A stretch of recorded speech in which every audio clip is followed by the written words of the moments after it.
No podemos hablar de gobernanza pensando en un modelo económico distinto al que tenemos hoy día. O sea, dentro del contexto, estamos en un contexto de carácter neoliberal y no hay vuelta de hoja, no por el momento. Entonces, ¿qué papel juega el académico, los académicos que ya son académicos, o los investigadores que ya lo son, o los profesionales en formación, como algunos de los que veo tomando notas, en el futuro cercano? En el caso específico de cambio climático.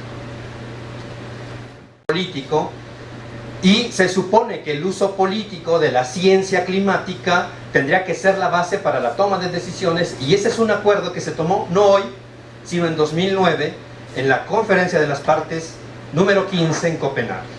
Y se dijo, primero, tomemos una decisión de cuál es el umbral de temperatura que puede soportar la humanidad. Dijeron, bueno, 2 grados centígrados.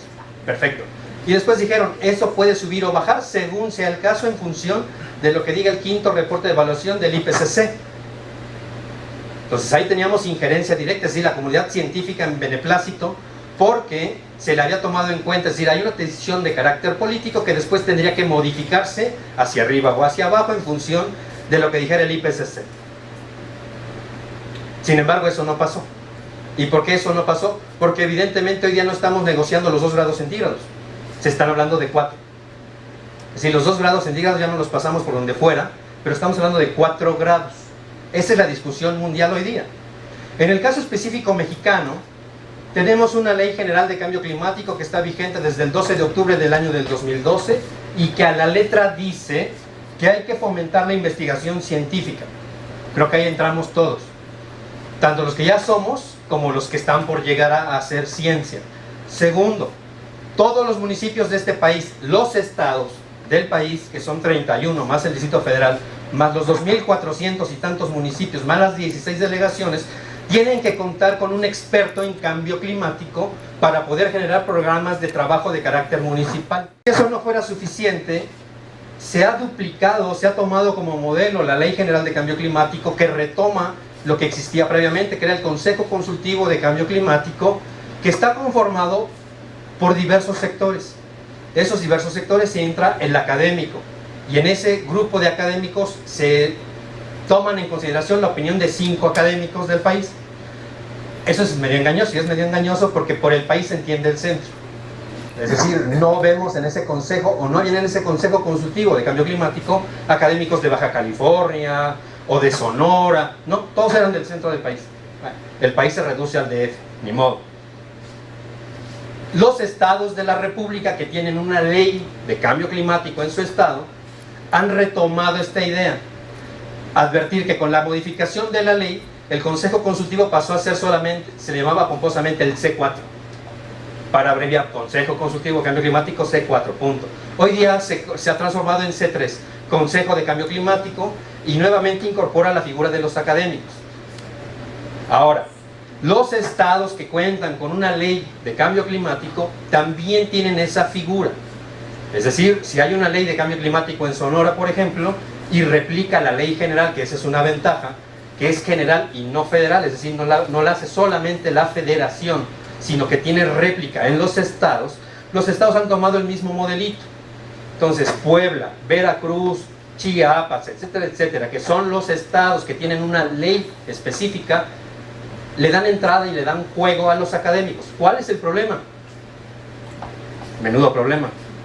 Tienen voz, pero no tienen voto. ¿Qué podríamos hacer? Primero, tomar en cuenta que en efecto el cambio climático existe. La ciencia no se ha equivocado. En el reporte de evaluación del IPCC, el tercero, publicado en 2001, se decía como escenario: si las tendencias en las emisiones se mantienen, en el año 2012, 2015 probablemente estaremos rebasando las 400 partes por millón. Fue un escenario que no se criticó, que no se discutió, porque era un escenario. Hoy día, ese escenario puesto en 2001 se ha cumplido. Es decir, la ciencia, con sus instrumentos, no se ha equivocado. Ahora, si ese dato, que es un escenario del 2001 que se ha comprobado en la realidad, no fuera suficiente, tenemos el siguiente. Ese no. Para aquellos que digan, no, cambio climático existe o no existe, bueno, señores, si no existiera, resulta ser que estamos más calientes que nunca. Sí, se escucha medio perverso, pero es cierto. 2014 ha sido hasta el momento el año más caliente de la historia, cuando menos de la historia que tiene registros documentales. Ahora, el 2015 va que huele para ser el más caliente, aderezado además con el fenómeno del Niño. Si quitáramos la tendencia del Niño y agarráramos solamente cambio climático, aún así sería el más caliente. Ahora, ¿cuántos años más calientes? Bueno, resulta ser que del 2000 para acá, cerremos en 2014, son 15 años. Esos 15 años están dentro de los primeros 20 más calientes. Eso comprueba en físico que sí, en efecto, estamos en cambio climático. ¿Para qué nos serviría analizar cambio climático? Para entender el riesgo, pero, y además, para poder intentar generar recomendaciones de política pública. La chamba de un académico, ¿cuál es? Analizar, pensar, diagnosticar, y luego, ¿qué más? Pues aquí viene un problemón, y viene un problemón porque en cambio climático tenemos que sentarnos a la mesa con los otros actores. Es decir, el científico, aunque tenga la verdad científica o el conocimiento científico, no tiene la verdad absoluta. ¿Por qué? Porque resulta ser que cambio climático ya no es solamente un tema de modelación. La modelación nos dice, si no frenamos las emisiones se nos va a disparar la temperatura, eso lo tenemos muy claro. Y ahora, ¿cómo le hacemos para poder negociar con un político que finalmente es el que toma la acción en algunos sectores? ¿O cómo le hacemos para que los estudiantes vengan a un congreso de cambio climático, por ejemplo? ¿Cómo incidimos en la toma de decisiones de un actor individual? Es allí donde tenemos un hueco, y tenemos un hueco del tamaño del planeta.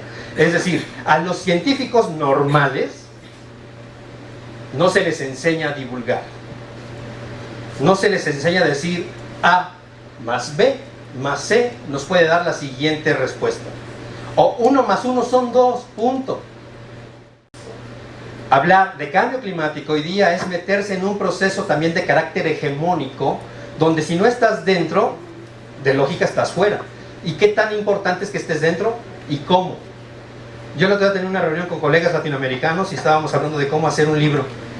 Y al final de la historia dijimos, ¿saben qué? Sin libro. Porque quieren hablar de cambio climático, pero no saben cambio climático. Entonces tienes que jugar dentro de la caja y fuera de la caja si quieres ser crítico. Pero para poder estar dentro de la caja tienes que cuidar un nombre y un prestigio. Y si estás fuera de la caja también. O te pones crítico a todo lo que da y te ganas un prestigio como rijoso, académico pero rijoso. O dentro y te metes en el box. Hacemos que la academia incida en la toma de decisiones. Bueno, es un proceso de negociación constante, de acercarse al funcionario público, de vender lo que sabemos hacer y también poderle decir al funcionario, a ver, espérame tantito, hacer ciencia no es hacer papayas ni hacer tamales, requiere un proceso de maduración de las ideas, de explorar opciones e incluso de encontrar en un acercamiento cercano, como hace la compañera del CIEMAT, qué funciona y qué no funciona. Pero eso se ve en la práctica. El científico no tiene todas las respuestas, está ensayando cómo hacer, pero así como lo hacemos en México y a la mexicana, sucede en todo el planeta.